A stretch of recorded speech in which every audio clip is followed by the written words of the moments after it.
bonjour. Ça me fait un immense plaisir de vous partager mon histoire d'amour de Dieu.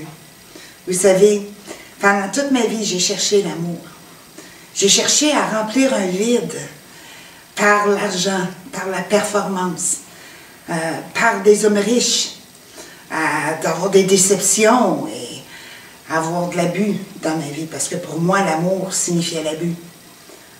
Et même que j'ai cherché l'avenir à travers le Reiki et le pouvoir, à travers le Reiki, l'astrologie, tout ce qui est occultisme et spiritualisme. À faire des affirmations à pu finir, à avoir la pensée positive en pensant que par moi-même, je pouvais attirer de bonnes choses dans ma vie. Et c'était que des montagnes russes, des hauts, des bas, la souffrance, la tristesse. Je vivais en fait deux vies. Une vie où je faisais semblant que tout allait bien.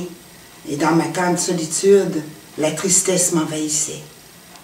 Mais la bonne nouvelle, c'est que Dieu m'a protégée pendant toutes ces années. Il avait sa main sur moi. Il ne m'a jamais laissé tomber, même si moi, je l'ignorais. Il était là. Alors que le 23 décembre, après avoir pas gagné la loterie, à être serré dans mes finances, et sur le bord de la faillite, j'étais couchée dans mon lit, puis je me suis dit, c'est fini pour moi. Mais le Seigneur a dit non, c'est le début de toute chose. Alors je me suis levée de mon lit, mais c'est-à-dire que je crois encore aujourd'hui que c'est le Seigneur qui m'a levée. J'ai embarqué dans ma voiture et je me suis dirigée à l'église, parce que je ne savais pas quoi faire. C'était ma seule solution. Alors le Seigneur m'attendait ce jour-là.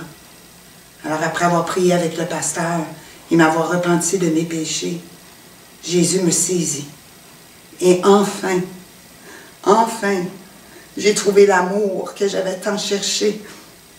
Mon vide était rempli. Cet amour inconditionnel, que seul tu peux le vivre pour le comprendre. Et je prie vraiment que vous puissiez le ressentir à travers moi, à travers cette caméra. L'amour, votre premier amour, il vous a aimé le premier. Et je me souviendrai toujours que le lendemain, c'était comme une vie nouvelle.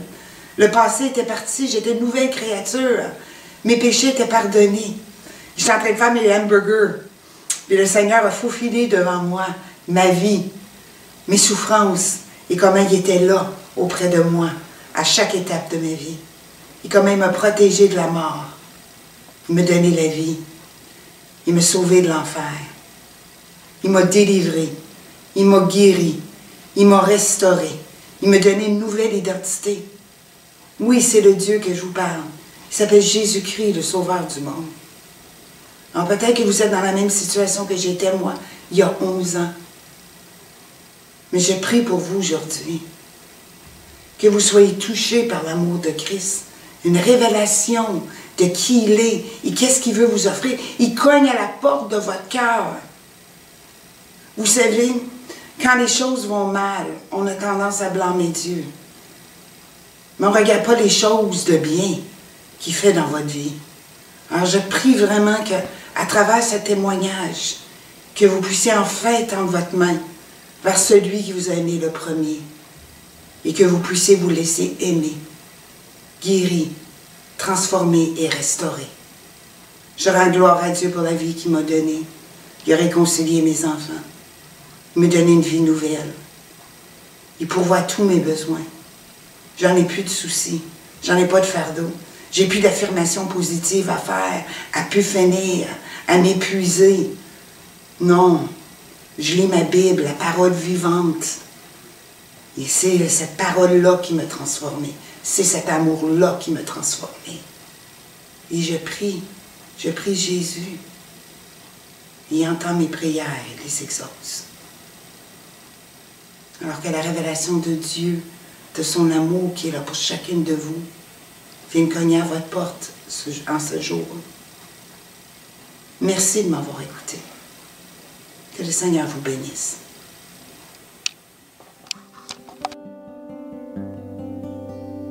Puissance de l'amour, tu triomphes sur tout, mais possible de ce jour, fléchis les genoux. Tu donnes une parole, elle est manifestée. Tu écris sur le sol, les pierres sont relâchées.